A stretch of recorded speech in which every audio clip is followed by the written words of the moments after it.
Welcome है सभी का मैं इस नए वीडियो में। ये हमारा जो करंट अफेयर का सीरीज़ चलता है उसका जून पार्ट का ये सीरीज़ है और पहला वीडियो ये हम लोग का। इसमें हम लोग पॉलिटी से जो भी रिलेटेड न्यूज़ था ना आपका जून मंथ का, तो वो हम इसमें कवर करेंगे। तो चलिए स्टार्ट करते हैं हम लोग बिना किसी देरी के। अगर आपको वीडियो पसंद आए तो वीडियो को प्लीज़ लाइक कर दीजिएगा, चैनल को सब्सक्राइब करके बेल आइकन प्रेस कर लीजिए ताकि आपको न्यू अपकमिंग वीडियोज़ का नोटिफिकेशन तुरंत मिलता रहे। चलिए स्टार्ट करते हैं हम लोग। तो पहला टॉपिक हम लोग क्या है इसमें देखिए। तो 50 ईयर्स ऑफ इमरजेंसी का 50 ईयर्स कंप्लीट हो चुका है। 2025 marked 50 years since the imposition of the national emergency declared on June 25, 1975 and lasting until March 21, 1977। Clear. अच्छा, अब इसमें सबसे पहले हम लोग तो देख लेते हैं जो नेशनल इमरजेंसी कितने बार हम लोग के इंडिया में लग चुका है। तो ये जो है ना नेशनल इमरजेंसी हम लोग का 3 टाइम्स इंडिया में लगा है। क्लियर। नेशनल इमरजेंसी हम लोग का 3 टाइम्स इंडिया में लग चुका है। National emergency. क्लियर। अच्छा, कब कब हुआ था ये? तो सबसे पहला बार हम लोग का हुआ था 1962 में। ठीक है, 1962 में जो चाइनीज़ अग्रेशन के कारण हुआ था। Chinese aggression. क्लियर। देन हम लोग का एक हुआ था 1971 में, जो हम लोग का हुआ था पाकिस्तान वॉर के कारण। पाकिस्तान वॉर। अच्छा, उसके बाद फिर हम लोग का लास्ट लगा था 1975 में, जो कि हम लोग का इंटरनल डिस्टर्बेंस के कारण हुआ था। Internal disturbance. क्लियर। अच्छा, अब ये जो इमरजेंसी है ना ये एक्चुअल में लगा क्यों था? हम लोग 1975 वाला जो इमरजेंसी हुआ था ना, ये इसका 50 ईयर्स कंप्लीट हुआ, तो ये एक्चुअल में हुआ क्यों था? तो सोशल अनरेस्ट के कारण हुआ था। क्लियर। तो आप ऐसे लिख सकते हैं reason for 1975 emergency.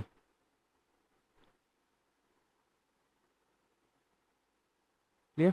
What way the reasons? तो सबसे पहला तो ये जो है ना हम लोग का सोशल अनरेस्ट, नंबर 1 पॉइंट आप लोग का सोशल अनरेस्ट के कारण हुआ था।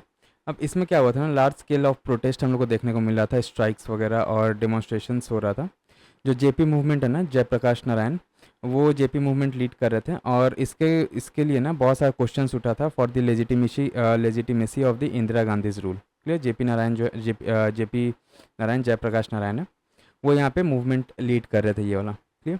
और जो ये अनरेस्ट हुआ था ना, तो ये जो है इन्वायरमेंट जो है कंड्यूसिव बहुत ज़्यादा हो गया था और इसके कारण हम लोग का इमरजेंसी को डिक्लेयर किया गया था। क्लियर।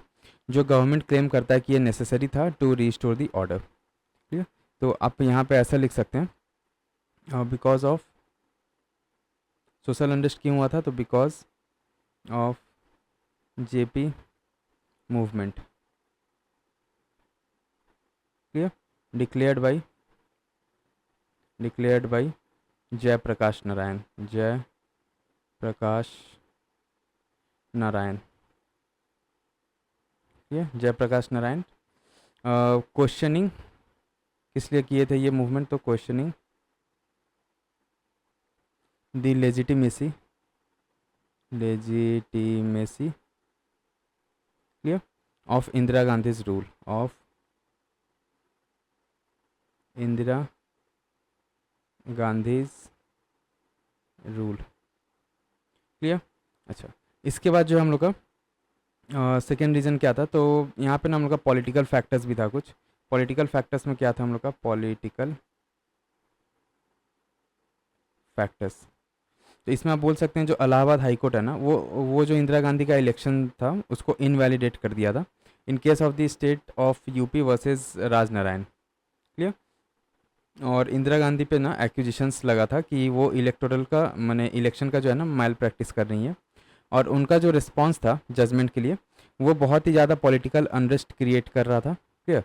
जिसके कारण जो हम लोग का माने ये क्लियर हो रहा था कि उनको जो सेंट्रलाइज पावर चाहिए था इनको इंदिरा गांधी को, इसलिए वो उनका रिस्पॉन्स जो है बहुत ज़्यादा पॉलिटिकल अनरेस्ट क्रिएट कर रहा था। क्लियर। तो इलाहाबाद हाई कोर्ट जो है, Allahabad high court invalidated clear Indira Gandhi's, IG लिख रहे हैं, ठीक है, इंदिरा गांधीज इलेक्शन क्लियर। और कौन सा केस था, तो ये हम लोग का state of UP versus Raj Narayan.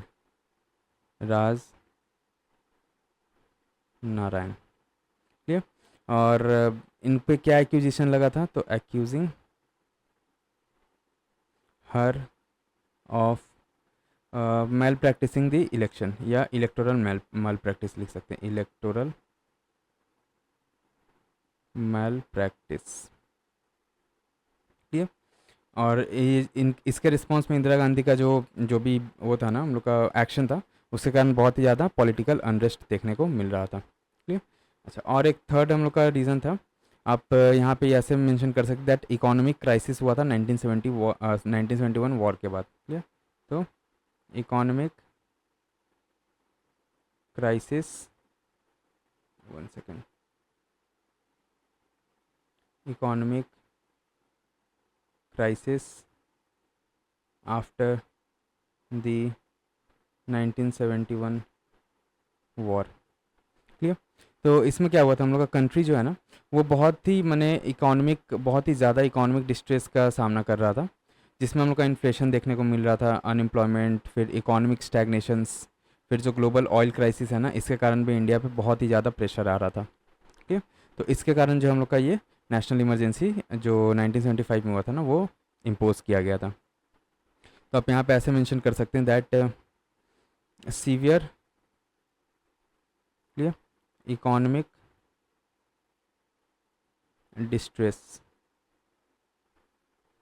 Including inflation,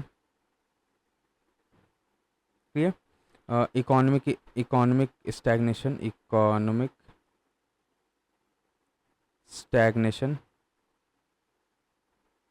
clear, economic stagnation, and हम लोग का यहाँ पे अनएम्प्लॉयमेंट, क्लियर। अच्छा, ये सब हम लोग का इकोनॉमिक क्राइसिस था जो 1971 वॉर के बाद जो देखने को मिला था, जिसलिए हम लोग का नेशनल इमरजेंसी 1975 जो है ये इम्पोज किया गया था। क्लियर। अच्छा, अब तो हम लोग ये देख लिए, अब हम लोग देख लेते हैं कि जो नेशनल इमरजेंसी ने इसका कॉन्स्टिट्यूशनल अमेंडमेंट कौन कौन सा हुआ था ड्यूरिंग द इमरजेंसी। ये जो इमरजेंसी हुआ था ना, इसमें कुछ कॉन्स्टिट्यूशनल अमेंडमेंट भी किया गया था, तो वो हम लोग यहाँ पे कवर कर लेते हैं। तो इधर आइए, यहाँ पे लिखते हैं हम लोग, इसको छोड़िए, मेजर कॉन्स्टिट्यूशनल या major constitutional amendments during emergency.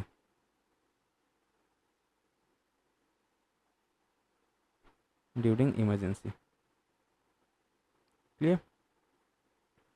अच्छा, तो यहाँ पे आज ये सबसे पहला तो हम लोग का हुआ था 38th अमेंडमेंट हुआ था 1975 में। 38 नंबर 1 दे दीजिए, 38th अमेंडमेंट कब हुआ था ये, तो 1975 में। ठीक है। इसमें क्या हुआ था, जो जुडिशियल रिव्यू था इमरजेंसी डिक्लेरेशन का ना, उसको रोक दिया गया था by making president's satisfaction to be final and conclusive. ठीक है। और ये अंडर आर्टिकल हम लोग का 352, 356 और 360 के अंडर में इसको अमेंड किया गया था। तो आप यहाँ पे ऐसे लिख सकते हैं that barred, clear, judicial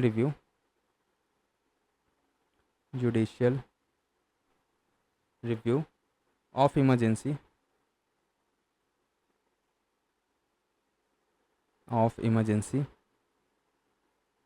declaration, clear, by making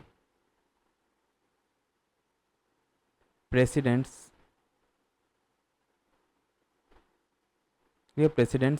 satisfaction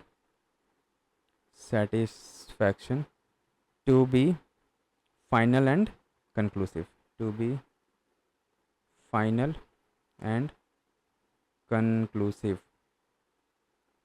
clear, under article 352, 356 and 360। Clear. अच्छा, इसके बाद हम लोग का 39th अमेंडमेंट एक्ट हुआ था। 39th अमेंडमेंट ये कब हुआ था हम लोग का, ये भी 1975 में ही हुआ था। इसमें क्या किया गया था ना, इसमें जो भी हम लोग का जो method of deciding election disputes है ना, उसको चेंज कर दिया गया था। क्लियर। और क्या चीज़ का इलेक्शन डिस्प्यूट, तो हम लोग का प्रेसिडेंट का, वाइस प्रेसिडेंट का, प्राइम मिनिस्टर का और स्पीकर का, उसी को पूरा यहाँ पे चेंज कर दिया गया था। तो आप यहाँ पे ऐसे मेंशन कर सकते हैं that changes were made, changes were made, clear, in the method of, in the method of deciding, क्या चीज़ डिसाइड करना है यहाँ पे, तो elections dispute, election disputes relating to president, clear, president, then vice president, clear, prime minister and speaker, clear. अच्छा, अब इसमें ना ये जो चेंज किया गया था ना, इसमें ये बोला गया था कि ये जो है डिसाइड कौन माने कौन करेगा, तो एक ऐसा अथॉरिटी जिसमें कि जो पार्लियामेंट डिटरमाइन करे, क्लियर। और इसके कारण क्या था ना, जो हम लोग का ऑफिसेज है वो बियॉन्ड स्कोप ऑफ जुडिशरी से रखा गया था, और जो भी था हम लोग का पार्लियामेंट में ये सब डिसीजंस वगैरह लिया जा सकता था उस टाइम, क्लियर। अच्छा, इसके बाद हम लोग का देखने को मिला था 42nd अमेंडमेंट एक्ट, जो कि 1976 में हुआ था, ठीक है। 42nd अमेंडमेंट एक्ट, ठीक है, या अमेंडमेंट खाली लिखिए। ये कब हुआ था हम लोग का, 1976 में। 1 सेकेंड, 1976 में, ठीक है। इसमें क्या बोला गया था, इसमें जो है ना, जो डीपीएसपी, जो directive principle of over fundamental right को जो है ना, इसमें प्राइमेसी दिया गया था डायरेक्टिव प्रिंसिपल को, क्लियर, अंडर आर्टिकल 31C। तो आप यहाँ पे ना सबसे पहला पॉइंट आप ऐसे लिखिए, A number point, that directive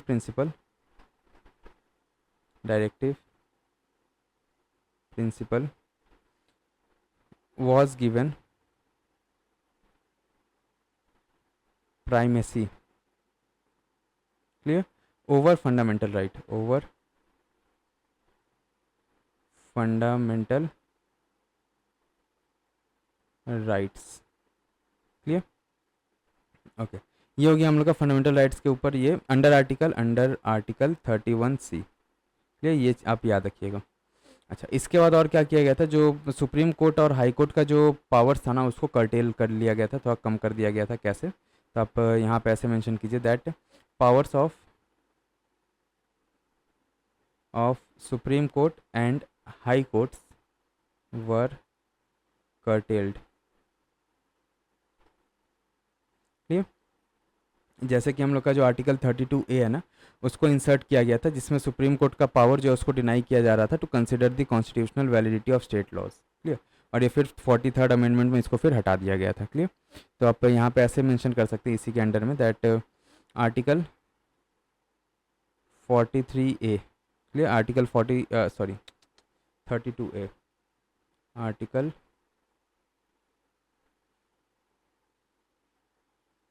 32A, clear, was inserted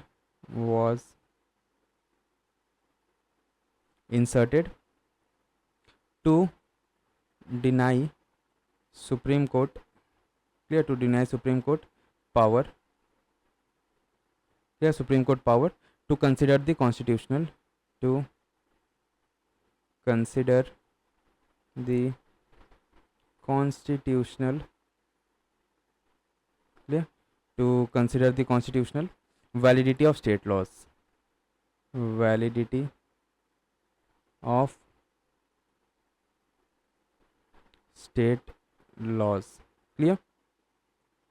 और इसको जो है ना फिर ओमिट किया गया था बाय 43rd अमेंडमेंट एक्ट, तो इसको फिर हटा दिया गया था, omitted bye 43rd amendment act, ठीक है, ए लिख रहा है। और इसमें जो है ना हाई कोर्ट को ये पावर दिया गया था कि कोई भी कॉन्स्टिट्यूशनल वैलिडिटी हो सेंट्रल लॉज का, उसको वो चेक कर सके, क्लियर। तो मैंने डिनाई कर दिया गया था यहाँ पे, क्लियर। तो आप यहाँ पे ऐसे लिखिए कि डिनाइड या deny high court powers, clear, to check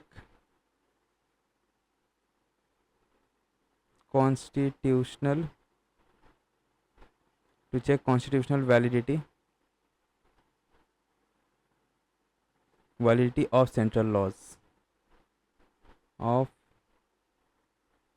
laws clear. Article 131A and 226A clear. तो ये हो गया। अच्छा, इसमें ना और 42nd अमेंडमेंट एक्ट जो था ना, इसमें और हम लोग का किया गया था, जो आप इसमें आप सी नंबर में मेंशन कीजिए कि पार्लियामेंट को है ना पावर दिया गया था कि वो कॉन्स्टिट्यूशन को अमेंड कर सके क्लियर, और वर्चुअली अनचेक किया था by adding clause 4 and 5 to article 368 clear. तो आप यहाँ पे ऐसे मेंशन कर सकते हैं that parliament was given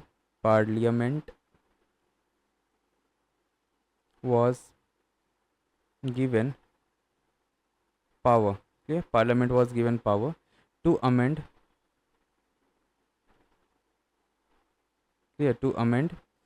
parliament was given power to amend the constitution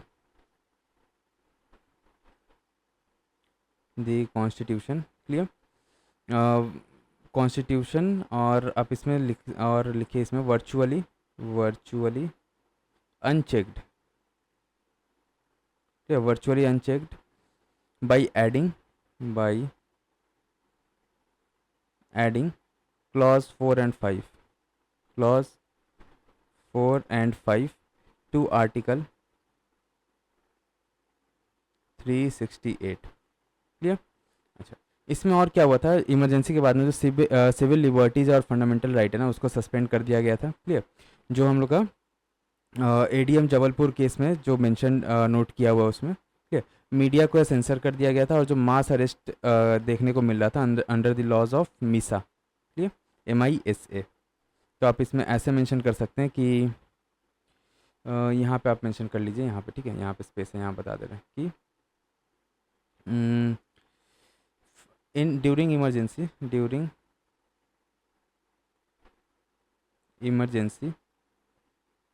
civil liberties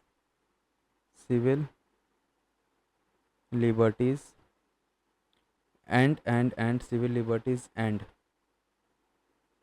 clear and fundamental rights clear FRs were suspended clear। और and mass movement या मास अरेस्ट ठीक है, मास arrests occurred under laws like MISA Misa full form क्या, आप लोग comment section में mention कीजिए एक बार क्लियर। मीसा के बारे में अभी डिस्कस नहीं करेंगे, अपकमिंग वीडियोस में इसके बारे में पता चलेगा मीसा के बारे में ठीक है।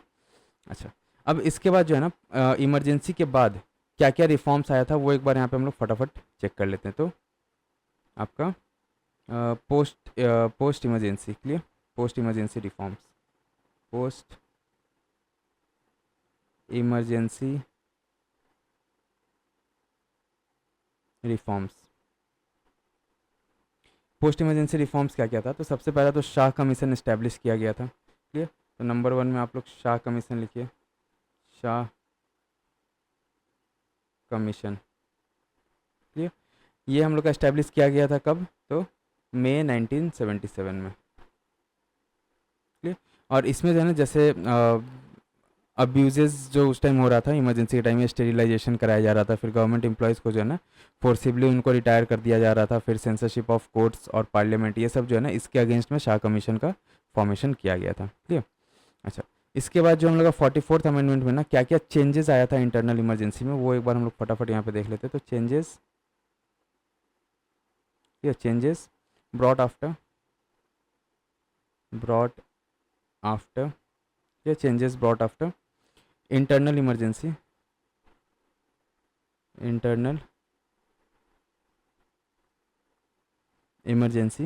through 44th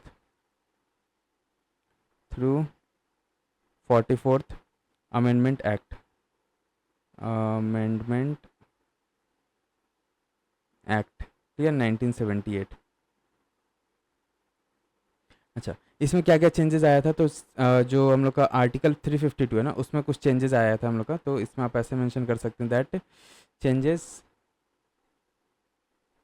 अंडर आर्टिकल 352 क्या क्या चेंजेस आया था। तो सबसे पहला जो इमरजेंसी इम्पोज करने का जो ग्राउंड था ना, उसको चेंज कर दिया गया था, क्लियर, और उसको आर्म्ड रिबेलियन जो है वो यहाँ पे चेंज करके आर्म्ड रिबेलियन कर दिया गया था to prevent further misuse on grounds of internal disturbance. ठीक है, इंटरनल डिस्टर्बेंस के नाम पे जो है ना बाद में फिर दोबारा ऐसा इमरजेंसी का पोजीशन या इमरजेंसी इम्पोज ना किया जा सके, इसलिए जो है उसको चेंज करके हम लोग का आर्म्ड रिबेलियन बोल दिया गया था, क्लियर।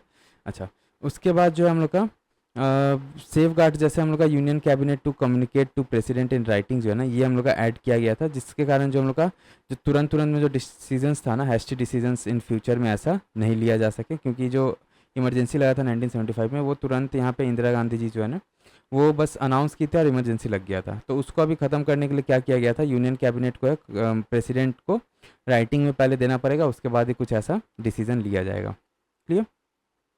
और जो पार्लियामेंट, और ये भी मैंडेट कर दिया गया कि पार्लियामेंट का अप्रूवल चाहिए होगा with in a month by special majority कोई भी इमरजेंसी लगाने के लिए, क्लियर। अच्छा, और इसके बाद जो है ना हम लोग का जो फंडामेंटल राइट्स है उसमें भी थोड़ा सा चेंजेस हम लोग को देखने को मिल रहा था। फंडामेंटल राइट्स, इसमें क्या हम लोग को चेंजेस देखने को मिल रहा था, जो 359 का जो स्कोप है ना उसको रेस्ट्रिक्ट कर दिया गया था। 359 में क्या बोला जाता है, तो आप लोग ऐसे लिखिए, आर्टिकल 359, जहाँ भी आर्टिकल्स है उसको आप लोग एक बार मेंशन करते जाइएगा, ठीक है। 359 में जो है ना ये बोला गया था कि right to protection in respect of conviction for offences, ठीक है, जो कि हम लोग का आर्टिकल 20 में है, and right to life and personal liberty article 21 जो है ना, इसको इन्फोर्सिएबल रहेगा, ये इन्फोर्सिएबल रहेगा ड्यूरिंग इमरजेंसी, क्लियर। इसमें article 20 and article 21 will remain enforceable during emergency,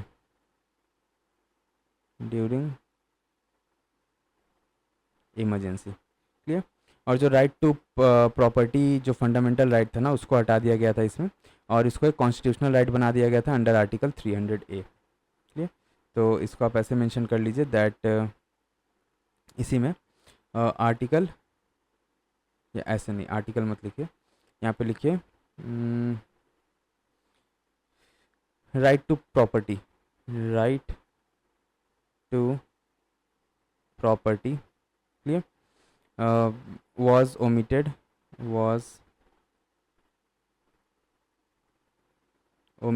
as fundamental right and made it, clear, made it constitutional right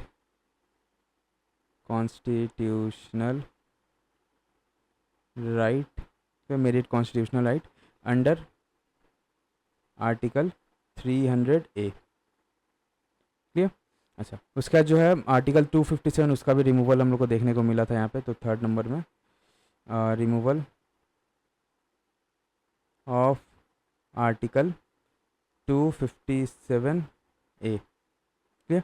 इसमें क्या था, ये जो गवर्नमेंट ऑफ इंडिया है ना उसको कहीं भी यूनियन या अदर फोर्सेस को है ना, माने यूनियन या यूनियन का अगर कोई दूसरा फोर्स है, जैसे कि हम लोग का ये आर्म्ड फोर्सेस हो गया ना, उसको डील करने के लिए यहाँ पे अलाउ करता था फॉर एनी ग्रेव सिचुएशन, जैसे of law and order in any state, clear. अच्छा, इसके बाद इसमें जो टर्म ऑफ लोकसभा है ना उसको भी रिड्यूस किया गया था, term of Lok Sabha, clear. Term of Lok Sabha जो है इसको 5 ईयर्स कर दिया गया था 6 ईयर्स से, क्लियर। तो back to 5 years from 6 years, clear, जो कि हम लोग का by amending article 83 and 172, clear. और जो जुडिशियल रिव्यू था उसको रिस्टोर कर लिया गया था यहाँ, इसमें थोड़ा सा स्पेस कम पड़ रहा है, यहाँ पे लिख दे रहे हैं रिस्टोर्ड जुडिशियल रिव्यू, क्लियर। इसमें क्या किया गया था, जो पावर ऑफ द जुडिशरी था ना for to review the election disputes concerning the president and vice president, उसको फिर से दोबारा रिस्टोर कर दिया गया था, इसको अमेंड किया गया था हम लोग का, इससे पहले देखे थे यहाँ पे, ठीक है। ये जो है ना इसमें तो उसको फिर से हम लोग का रिस्टोर कर दिया गया था। क्लियर। तो इसमें जो भी हम लोग का फैक्ट्स था रिलेटिंग रिगार्डिंग द इमरजेंसी वो हम लोग कवर कर लिए हैं। क्लियर। अब हम लोग बढ़ते हैं नेक्स्ट न्यूज़ की तरफ। अपना नेक्स्ट न्यूज़ क्या है, तो पर्सनल राइट्स। इसमें क्या था ना, पर्सनैलिटी राइट में, तो इसमें Delhi high court recently protected personality rights of Sadhguru Jaggi Vasudev from being misused via AI by websites and platforms. ठीक है। और न्यूज़ में इसमें क्या बोला गया था, जो हाई कोर्ट है ना, वो जो growing misuse of AI tools है उस पर एम्फोसाइज करते हुए ये बोला था कि कोई भी clone voices with astonishing accuracy जो है ना, उसको वैलिडेट नहीं किया जाएगा, जो कि हम लोग का डीप फेक्स के थ्रू ना जनरेट किया जाता है, दैट फेशियल एक्सप्रेशंस वगैरह को मिमिक करता है। क्लियर। और इसके कारण हम लोग का जो पर्सनैलिटी राइट है ना वो एक्सप्लॉइट होता है। और ये जो है ना बहुत ही मैंने ज़्यादा रिस्क पोजेस करता है only to reputation and privacy, not only to the reputation and privacy, लेकिन to the economic interest also of the public figures. Clear. क्योंकि उनका जो पर्सोनाज है ना वो ऑफन यूज़ किया जाता है टू इंडोर्स प्रोडक्ट्स और कॉजेज़। अब जो पर्सनैलिटी राइट है इसके बारे में हम लोग देख लेते हैं। तो ये पर्सनैलिटी राइट होता क्या है एक्चुअल में, तो ये होता है right of an individual to control the unauthorised use of their personal attributes. Clear. तो आप यहाँ पे ऐसे लिख सकते हैं, पर्सनैलिटी राइट जो है आप यहाँ पे ऐसे मेंशन कर लीजिए that it refers to the right of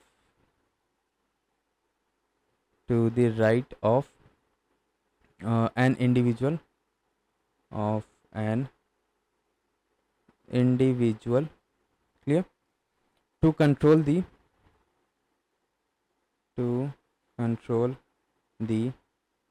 unauthorized, clear, unauthorized use of their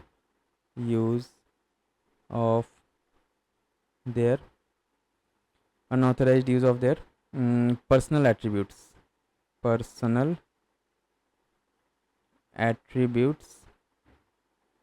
like name. ठीक है, इसमें नेम आ जाता है, फिर इमेज, क्लियर, वॉइस के साथ आपका लाइकलीनेस या डिस्टिंक्टिव एक्सप्रेशन और ट्रेड्स। क्लियर। लाइकलीनेस, डिस्टिंक्टिव एट्रीब्यूट्स,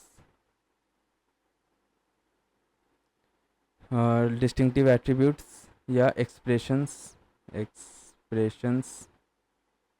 और ट्रेड्स।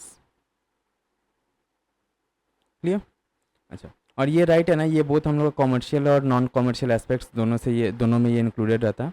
और जो पर्सनल राइट है ना वो कोई एक्सप्रेसली मेंशन नहीं है इन कोई भी स्टैट्यूट इन इंडिया। क्लियर। तो आप यहाँ पे ऐसे लिख सकते हैं that personal rights are not, clear, expressly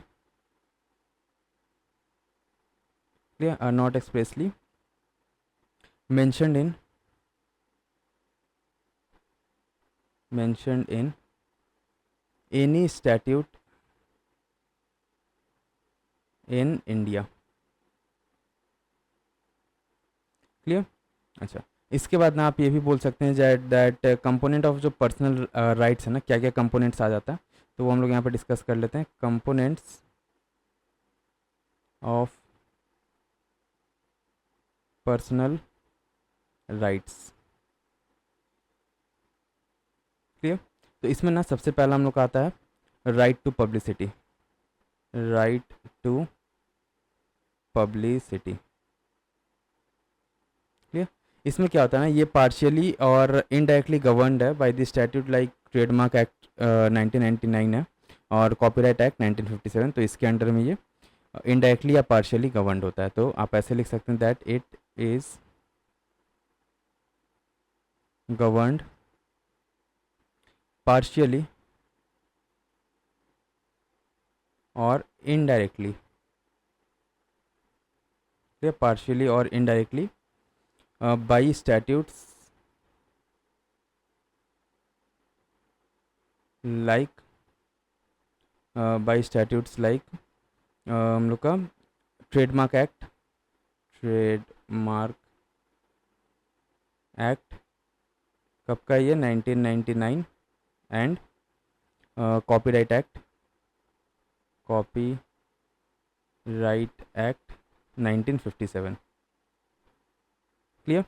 अच्छा, और हम लोग का इसके अंडर में और एक आ जाता है कि right to privacy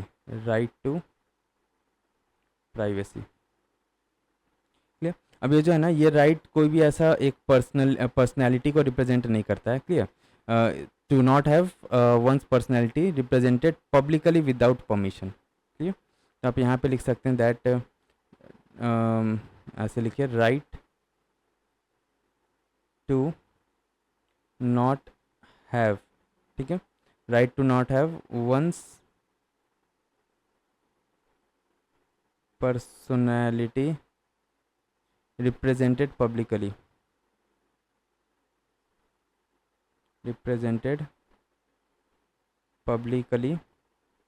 clear, represented publicly without permission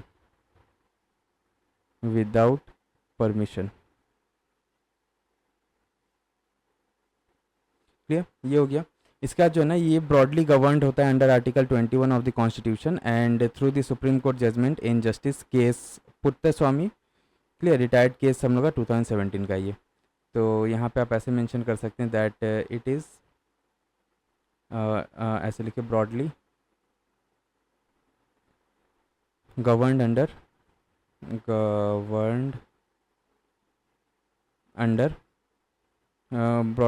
under article 21 of the constitution and through, clear, and through the Supreme Court judgment,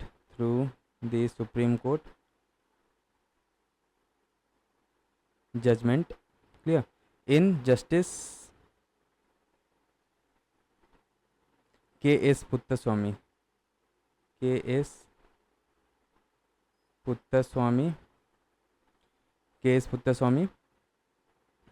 retired RETD, ठीक है, केस 2017, क्लियर। अच्छा, इसके बाद ना इसमें हम लोग कंपोनेंट्स हो गया। फिर हम लोग देख लेते हैं कि post humus personality right in India, इसके बारे में एक बार हम लोग फटाफट ये कर लेते हैं। तो यहाँ पे आप ऐसे मेंशन कीजिए, पोस्ट ह्यूमस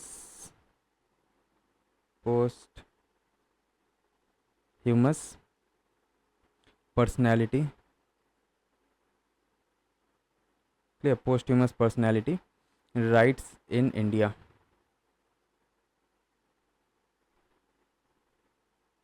क्लियर। इसमें क्या ना, ऐसा कोई स्पेसिफिक स्टैट्यूटरी रिकॉग्निशन नहीं दिया गया for protecting the post humus personality right, but जो एम्बलम्स एक्ट 1950 है ना, ये प्रोहिबिट करता है कोई भी commercial use of any images of Mahatma Gandhi and prime minister, ठीक है। तो यहाँ पे आप ऐसे लिख सकते हैं दैट पहले ना आप यहाँ पे ऐसे लिख लीजिए, नो स्पेसिफिक स्टैट्यूटरी रिकॉग्निशन,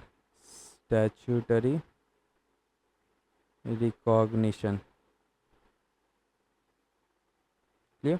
अच्छा, और इसमें आप ऐसे मेंशन कीजिए that emblems act,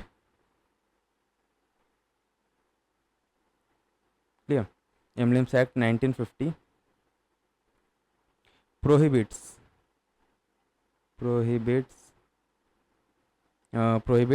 commercial use, commercially कोई भी यूज़ नहीं कर सकता है, कॉमर्शियल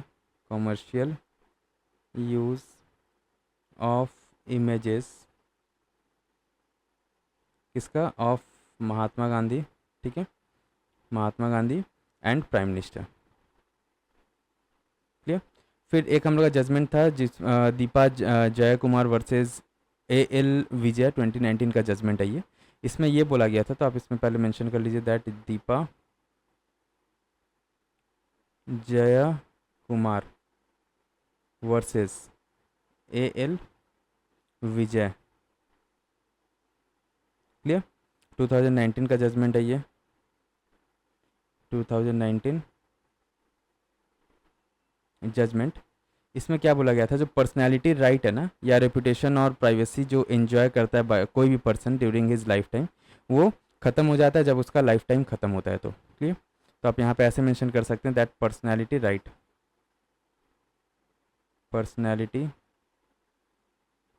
राइट, रेप्यूटेशन और privacy enjoyed by a person, yeah, by a person during his lifetime, during his lifetime, clear, during his lifetime comes to an end, comes to an end after his or her lifetime, clear, ये हो गया। अब इसमें जो है ना कुछ important हम लोग का जजमेंट्स है, ठीक है, प्रोक्योरमेंट से जजमेंट प्रोनाउंसमेंट है on personality right in India, तो वो एक बार हम लोग यहाँ पे फटाफट डिस्कस कर लेते हैं, क्लियर। तो इम्पॉर्टेंट जजमेंट्स, क्लियर, जजमेंट या जुडिशियल, जजमेंट मत लिखिए, जुडिशियल लिखिए, important judicial, important judicial pronouncements, important judicial pronouncements on personality rights, on personality rights, clear, in India।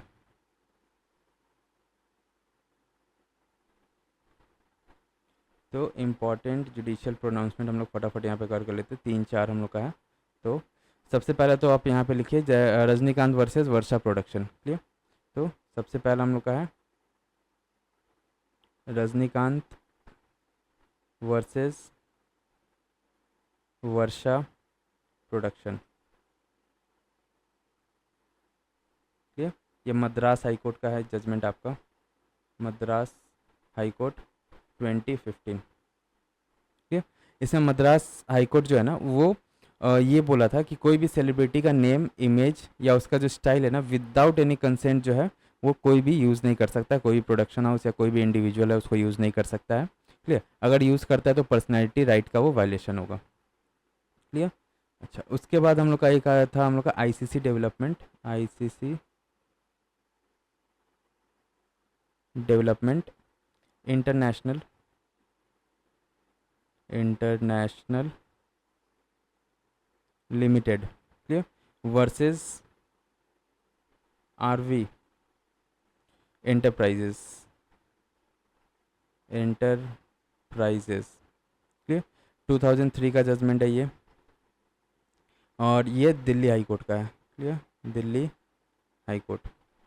इसमें जो है ना इसमें क्या बोला गया था कि कोई भी एफर्ट अगर मैंने to take away publicity right कोई भी इंडिविजुअल से नहीं लिया जा सकता, would be violative of article 19 and 21, ठीक है। फिर हम लोग का और एक जजमेंट है जो हम लोग का है Arun Jaitley versus network solution private limited, network solution private limited, clear, and others case. ये हम लोग का 2011 का केस है और ये भी दिल्ली हाई कोर्ट का है, दिल्ली हाई कोर्ट। इसमें क्या बोला गया था, जो पॉपुलैरिटी और फेम है ना ऑफ एन इंडिविजुअल, उसका कोई भी माने डिफरेंस नहीं रहेगा on the internet then in reality, clear. Reality और जो इंटरनेट पे कोई भी अगर पॉपुलैरिटी और फेम अगर यूज़ कर रहा है ना किसी भी इंडिविजुअल का, तो वो माने कोई उसको डिफरेंट नहीं माना जाए अगर वो इंटरनेट पे है या रियलिटी में कोई भी यूज़ कर रहा है ना, तो दोनों एक ऑफेंसिव नेचर का रहेगा, क्लियर। तो ये हम लोग का इंपॉर्टेंट कुछ जुडिशियल प्रोनाउंसमेंट था on personality rights in India, clear. अब हम लोग बढ़ते हैं नेक्स्ट न्यूज़ की तरफ। अपना नेक्स्ट न्यूज़ क्या है, तो constitutional validity of narco test, ठीक। ये न्यूज़ में क्यों था, तो supreme court recently overturn the Patna high court's order which allowed narco test on all accused and witnesses. तो इसमें और क्या बोला गया था, जो जजमेंट है ना वो बेस्ड है हम लोग का on supreme court observation on Selvi versus state of Karnataka 2010 case, जिसमें कॉन्स्टिट्यूशनल वैलिडिटी दिया जा रहा था, ठीक है, हम लोग का नार्को एनालिसिस टेस्ट का और दूसरा टेस्ट का including polygraph was considered, clear. But इसमें हम लोग का जो नार्को एनालिसिस टेस्ट क्या है ना इसके बारे में हम लोग देख लेते हैं। तो अबाउट नार्को एनालिसिस टेस्ट। ये हम लोग का नार्को एनालिसिस टेस्ट क्या, तो ये एक इंटरोगेशन मेथड है जहाँ पे एक सस्पेक्ट ऑफ क्राइम को ना कुछ साइको एक्टिव ड्रग्स इंजेक्ट किया जाता है, और उसके मैंने एक कंट्रोल्ड कंडीशन में, जिसके कारण जो उनका जो रीजनिंग पावर है ना वो रुक जाता है। क्लियर। और जो ability to determine what is good और बैड जो है ना फॉर देमसेल्व्स वो भी ख़त्म हो जाता है। क्लियर। और ये जो ड्रग है उसको यूज़ किया जाता है फॉर दिस टेस्ट इज़, और जो ड्रग रहता है ना उस ड्रग होता है हम लोग का सोडियम पेंटोथल। ठीक है, ये याद रखिएगा, जो कि हम लोग का अगर हायर डोजेज में यूज़ किया जाता है ना for inducing general anaesthesia in surgeries. Clear. तो आप इसको ऐसे मेंशन कर सकते हैं that it is a method, it is a method या इंटेरोगेटिव मेथड, ऐसे लिखिए, it is a interrogation method, interrogation method. Clear. Where a suspect of crime, clear, जो सस्पेक्ट में रहता है ना of crime, is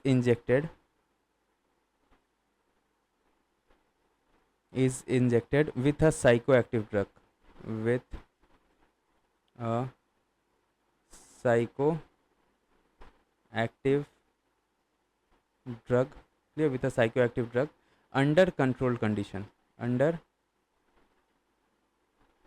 controlled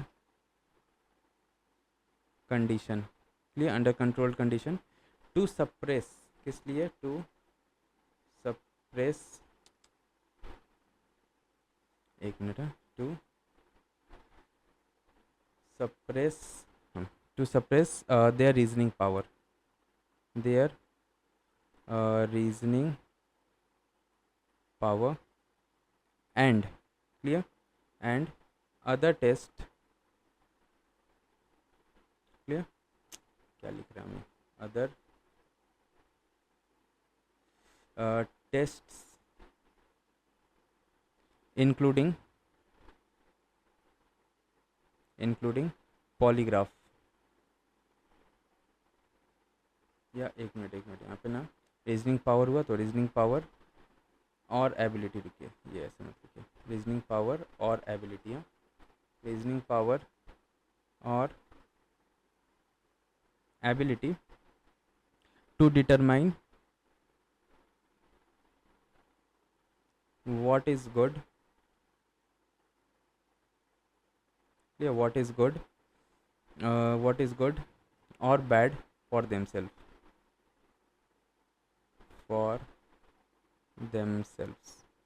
clear हो गया। अच्छा, अब इसमें कौन सा ड्रग यूज़ किया जाता है, तो drug used is sodium pentothal, sodium pentothal, ठीक है, या pentothal, sorry, sodium pentothal, sodium sodium sodium sodium pentothal, ठीक है, जिसको ना हायर डोजेस में हम लोग का जो जनरल एनेस्थीसिया सर्जरीज में यूज़ किया जाता है ना उसमें भी इसको यूज़ किया जाता है, ठीक है। अच्छा, अब इस जजमेंट का मेन मैंने क्या हाईलाइट्स था वो एक बार हम लोग देख लेते हैं। तो highlights of the judgment, highlights of the judgement,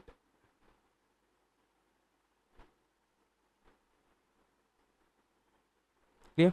तो सबसे पहला ना इसमें ये बोला गया था कि कोई भी नार्को टेस्ट है ना उस मैंने वॉलेंट्री नार्को टेस्ट नहीं हो सकता है, can not be sole basis for conviction, किसी को भी कन्विक्ट करने के लिए सिर्फ नार्को टेस्ट के बेसिस पे ना उसको कन्विक्शन पे नहीं डाला जा सकता है, क्लियर।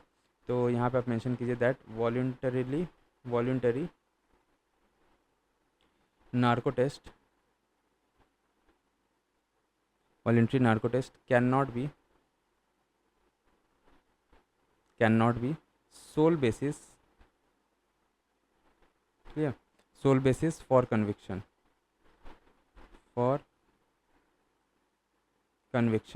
क्लियर। अच्छा, अगर ये वॉलंटरी कराया जा रहा है ना और with safe guards, narco analysis जो टेस्ट या जो रिपोर्ट रहता है ना, वो हम लोग का डायरेक्ट एज अ एविडेंस उसको यूज़ नहीं किया जा सकता। क्लियर? ये जो हम लोग का, बिकॉज ये जो सब्जेक्ट है ना वो कोई मैंने कॉन्शियस कंट्रोल के अंडर में ये एक्सरसाइज नहीं होता है। Clear? Over the responses during the administration और administration of the test. Clear? अच्छा, और इसमें आप ये भी बोल सकते हैं कि कोई भी अगर न्यू इन्फॉर्मेशन अगर डिस्कवर हो रहा है थ्रू द टेस्ट, उसको भी एडमिट किया जा सकता है under the evidence act of 1872। Clear? अच्छा, इसमें और एक चीज़ आप मेंशन कर सकते हैं, वॉल्यूंटरी, देखिए यहाँ पे एक चीज़, हाँ, इसमें और एक पॉइंट है इसमें कि जैसे सिर्फ सेल्वी केस जो है ना, इसमें ये भी बोला गया था दैट जो रीइटरेटेड है ना सुप्रीम कोर्ट के द्वारा in Vinoba Bhai versus state of Kerala and Manoj Kumar Soni versus state of Madhya Pradesh case, ठीक है, ये तीनों जो केसेस है ना, इसमें ऑलमोस्ट यही चीज़ बोला गया है कि वॉलेंट्री नार्को टेस्ट है, उसको as a sole basis for conviction हम लोग यूज़ नहीं कर सकते हैं। क्लियर? फिर यहाँ पे आप सेकेंड नंबर पॉइंट में ऐसे मेंशन कर सकते हैं that involuntary narco test, involuntary narco test, clear, involuntary narco test contravenes constitution, contravenes constitution. Clear?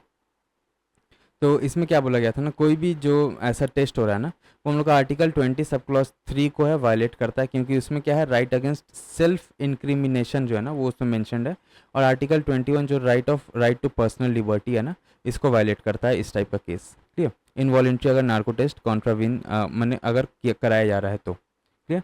और अगर फोर्स नार्को टेस्ट हो रहा है तो वो स्ट्रिक्टली इलीगल है अंडर एनी सर्कमस्टांसेस, और कोई भी इंफॉर्मेशन हम लोग का जो है ना इनवॉलेंट्री टेस्ट से अगर आ रहा है तो वो एडमिसिबल नहीं रहेगा in court.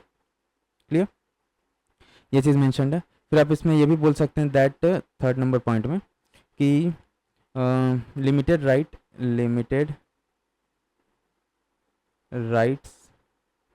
Clear, limited right to voluntary, clear, limited right to voluntarily, limited right to voluntarily, clear, limited right to voluntarily undergo the narco test, undergo the narco test। ठीक है? तो इसमें जो है ना, जो अक्यूज्ड है उनको कोई भी ऐसा एब्सोल्यूट माने उनके पास कोई ऐसा एब्सोल्यूट राइट नहीं रहता है टू अंडरगो नार्को एनालिसिस, लेकिन जो अक्यूज्ड है वो एक वॉलंटरी नार्को एनालिसिस टेस्ट जा सकता है एट एन अप्रोप्रिएट स्टेज, जबकि मैंने, और ये अप्रोप्रिएट स्टेज कब रहता है, जब जो अक्यूज है ना उसका जो राइट्स है, right to lead evidence in a trial जो है ना वो एक्सरसाइज अगर वो कर रहा है तो उस टाइम वो वॉलंटरी नार्को एनालिसिस टेस्ट में जा सकता है। क्लियर?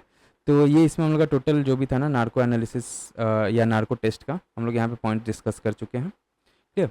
इसमें और ऐसा सच कोई पॉइंट नहीं है डिस्कशन के लिए। अब हम लोग बढ़ते हैं नेक्स्ट न्यूज़ की तरफ ना। नेक्स्ट न्यूज़ क्या है, तो quality council of India. Clear? Quality council of India, ये न्यूज़ में क्यों था, तो minister of state and for commerce and industry inaugurated the new unified headquarters of the Quality Council of India QCI at the World Trade Center in Delhi। ठीक है?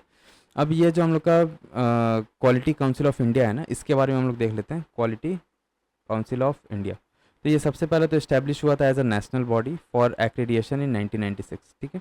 तो established as a national body, yeah, as established as a national body for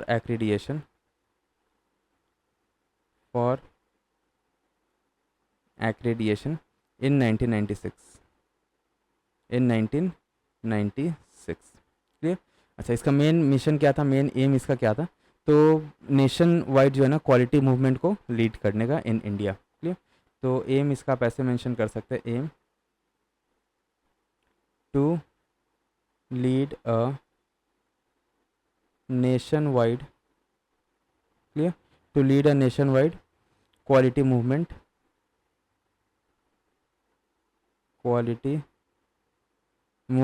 in India। Clear? अच्छा, और ये हम लोग का ना एक नॉन प्रॉफिट ऑर्गेनाइजेशन है जो कि हम लोग का रजिस्टर्ड है under this societies registration act of 1860। तो ये एक नॉन प्रॉफिट ऑर्गेनाइजेशन है, non profit organisation non profit organisation registered under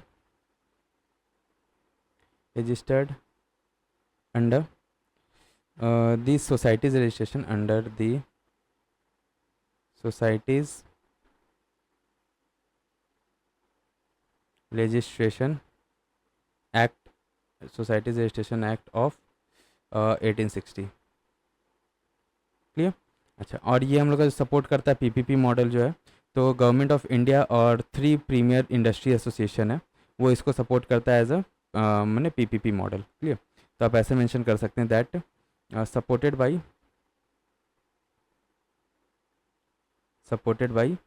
the government of India and 3 premier industries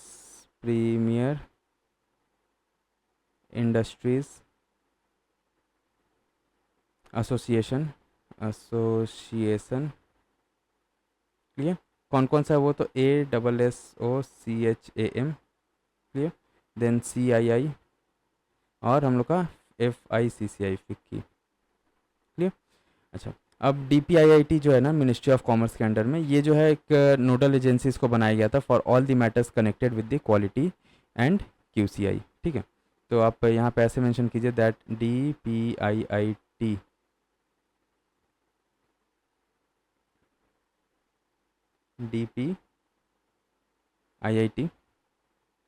ये हम लोग का ministry of commerce,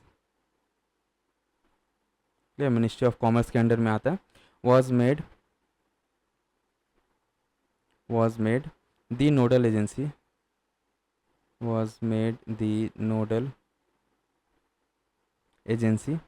for all matters clear connected with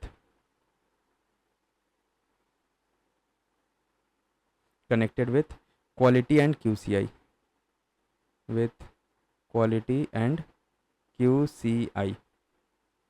clear. अच्छा, इसका चेयरमैन कौन है, तो चेयरमैन जो है ना वो प्राइम मिनिस्टर अपॉइंट करते हैं, तो chairman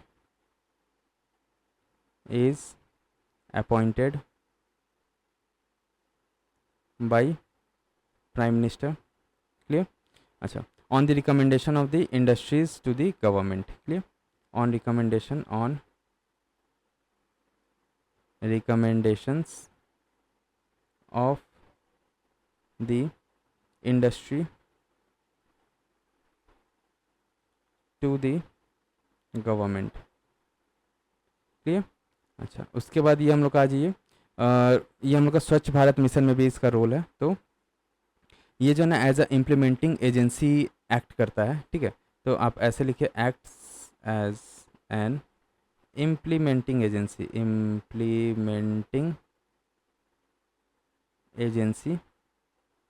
clear implementing agency for swachh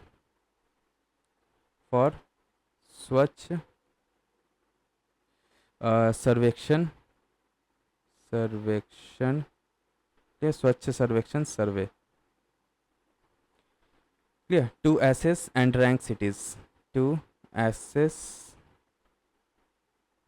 and rank cities clear on sanitation and cleanliness parameter, rank cities on sanitation and cleanliness parameters।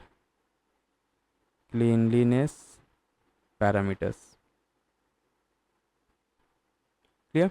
अच्छा, अब जो वर्ल्ड एक्रीडिएशन डे है ना हम लोग का 9 जून को सेलिब्रेट होता है, और एक ये ग्लोबल इनिशिएटिव है by international laboratory accreditation cooperation. Clear, ILAC, और इंटरनेशनल एक्रीडिएशन फोरम IAF, जो कि सेलिब्रेट किया जाता है to promote the value of accreditation. Clear. तो आप यहाँ पे मेंशन कर सकते हैं that world accreditation day. World accreditation day हम लोग का कब मनाया जाता है, ये तो जून 9 को, 9 जून को। ठीक है। तो ये हो गया हम लोग का main quality council of India के बारे में। ठीक है। अच्छा, अब आइए हम लोग बढ़ते हैं नेक्स्ट न्यूज़ की तरफ अपना।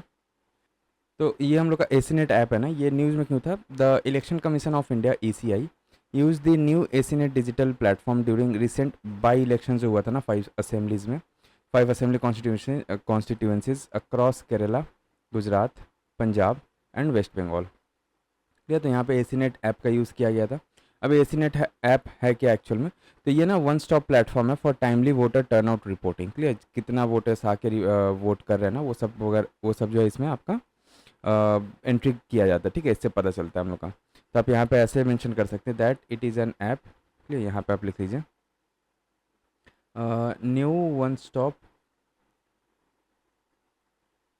Stop platform for platform for timely voter timely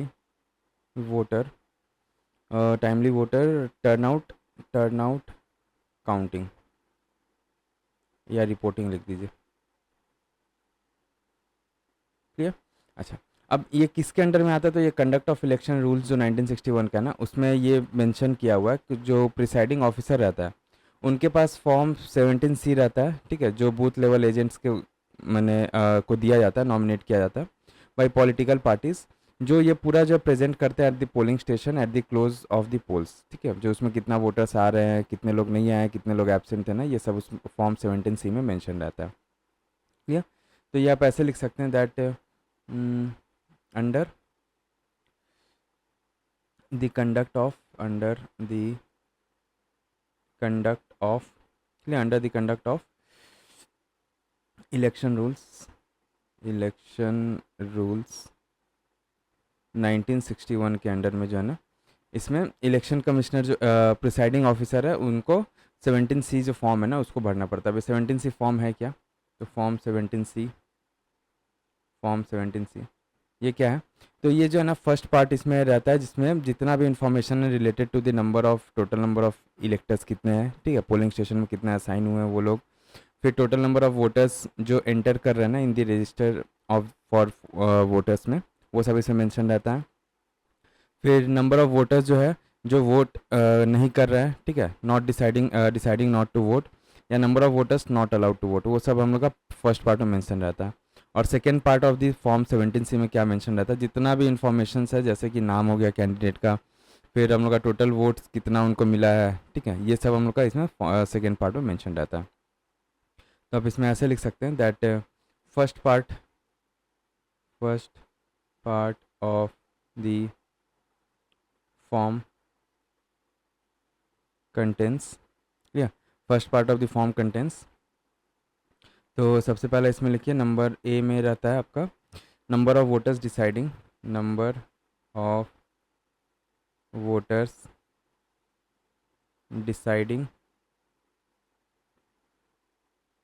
not to vote. Clear. अच्छा, इसके बाद फिर आता है number of voters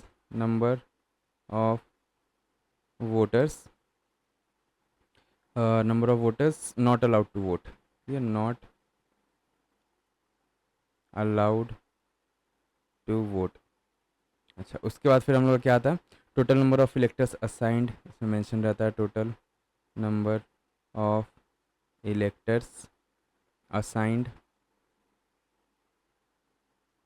clear, total number of voters assigned to the polling station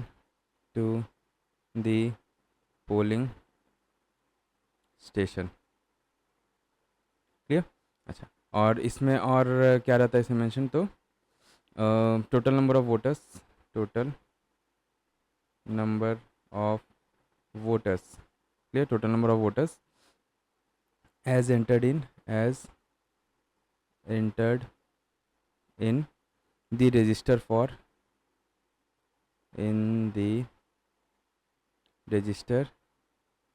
for voters जो कि फॉर्म 17 में रहता है। क्लियर। अच्छा, अब ये फर्स्ट पार्ट हो गया। सेकेंड पार्ट में क्या रहता है? फॉर्म का? तो इसमें जितना भी हम लोग का इंफॉर्मेशंस होता है, इंफॉर्मेशंस लाइक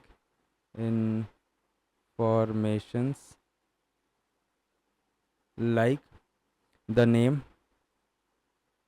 या name, of the candidate, name of the candidate, clear, and the total votes, and the total votes they received, clear. ये सेकेंड पार्ट में मेंशन रहता है। उसके बाद अगर इसमें देखा जाए ना, तो जो हम लोग का एसी नेट ऐप है ना, इसका की फीचर्स क्या है, तो इसमें रियल टाइम वोटर्स जो है वो उनका अपडेट होते रहता है कि कितना वोटर्स आए हैं, और ये हर 2 घंटे में अपडेट होता है, ठीक है। तो आप यहाँ पे ऐसे लिख सकते हैं, की features of the app, clear, की फीचर्स ऑफ द ऐप। तो अपडेटेड या updates sorry every 2 hours,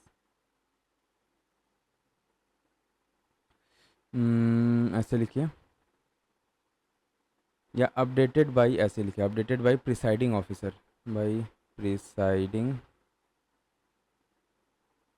officer, clear, every 2 hours, every 2 hours, clear, on polling day through the app. और हम लोग का जो डेटा एक्यूरेसी है ना, वो सिर्फ डेजिग्नेटेड जो ईसी ऑफिसर रहते हैं ना, इलेक्शन कमिश्नर ऑफिसर्स जो रहते हैं, वही लोग जो डेटा को है एंटर कर सकते हैं, क्लियर। तो आप यहाँ पे ऐसे लिख सकते हैं, only designated, clear, EC officials, only designated EC officials can enter data to ensure accuracy,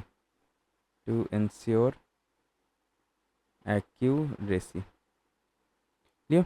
अच्छा, और जो इसमें ना हम लोग का एक फास्टर इंडेक्स कार्ड पब्लिकेशन भी देखने को मिलता है, जो कि मैक्सिमम जो रहता है इंडेक्स कार्ड जो रहता है वो ऑटो फिल्ड रहता है, मोस्ट फील्ड्स जो उसमें रहता है ऑटो फिल्ड आपका मैंने पहले से फिल किया हुआ रहेगा। इसके कारण क्या होता है, जो कार्ड रहता है ना जो पब्लिश करना है with in 72 hours of the result, उसको हम लोग को मतलब महीना या 2 हफ्ता या महीना भर के बाद जो होता था, सो अभी हम लोग ये 72 आवर्स के अंदर में ये पब्लिश किया जा सकता है, ठीक है। तो आप यहाँ पे ये भी मेंशन कर सकते हैं that most fields in the index card, in the index card are auto filled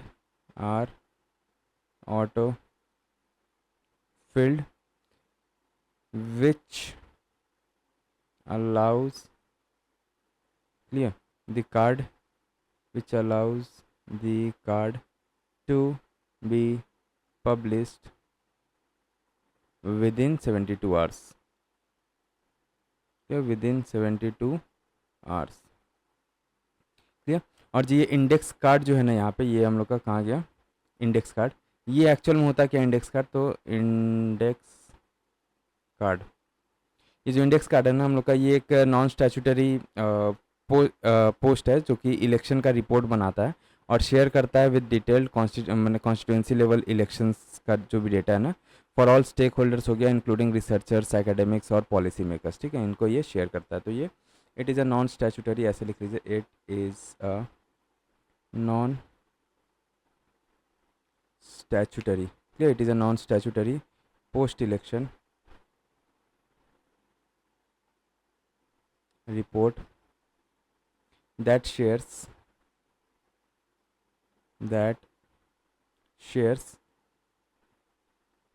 detailed constituency level election data for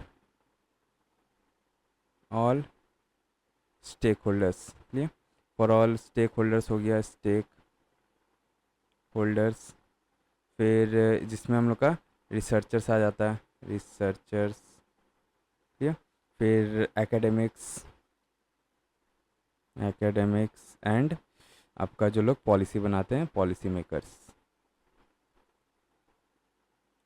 clear हो गया। तो ये हम लोग का इम्पोर्टेंट था, जो भी इन्फॉर्मेशन डिस्कस किया ना वो हम लोग का एसी नेट ऐप के लिए इम्पोर्टेंट था, क्लियर। अब भाई हम लोग आते हैं अपना नेक्स्ट न्यूज़ की तरफ। तो नेक्स्ट न्यूज़ अपना क्या है, आदि कर्मयोगी प्रोग्राम, ये न्यूज़ में क्यों था? तो the ministry of tribal affairs launch the आदि कर्म योगी प्रोग्राम। क्लियर। अब ये आदि कर्म योगी प्रोग्राम है क्या? क्लियर। तो इसके बारे में हम लोग देख लेते हैं। तो इसका मेन एम है ना, to build a cadre of highly motivated officers. Clear. जिनका मेन काम रहेगा, जो मैंने जो सर्व करेंगे as a change makers grass root transformation के द्वारा। क्लियर। तो आप यहाँ पे ऐसे मेंशन कर सकते हैं दैट एम इसका क्या है। तो building a cadre, building a cadre of highly motivated officers, motivated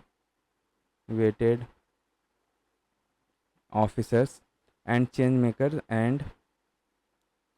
makers, clear, dedicated to grassroot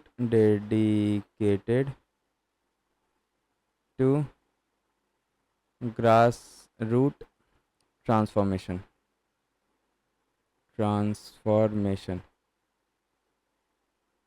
clear.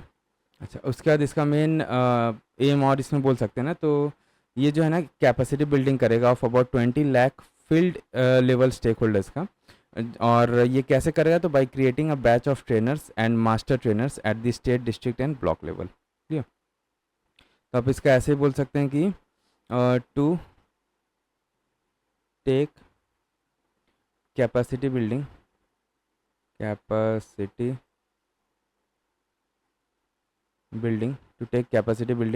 to about 20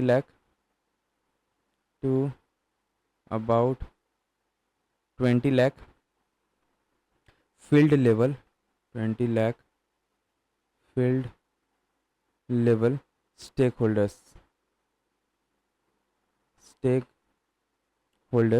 by creating a batch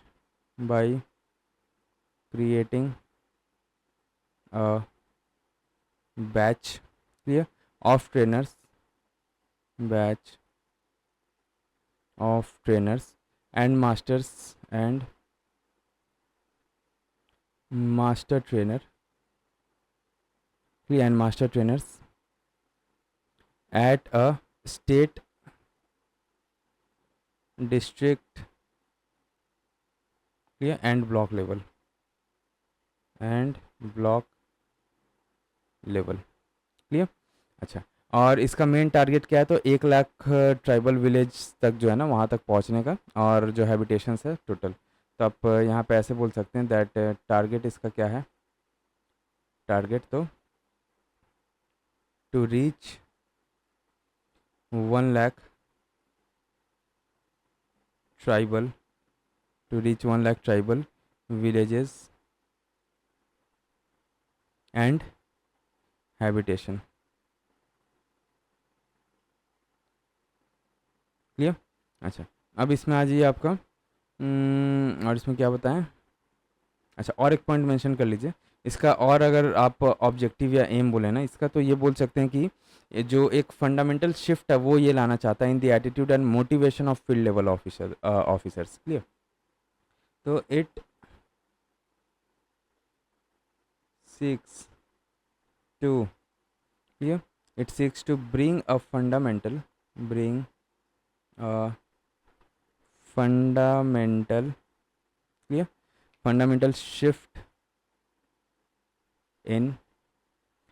shift in the attitude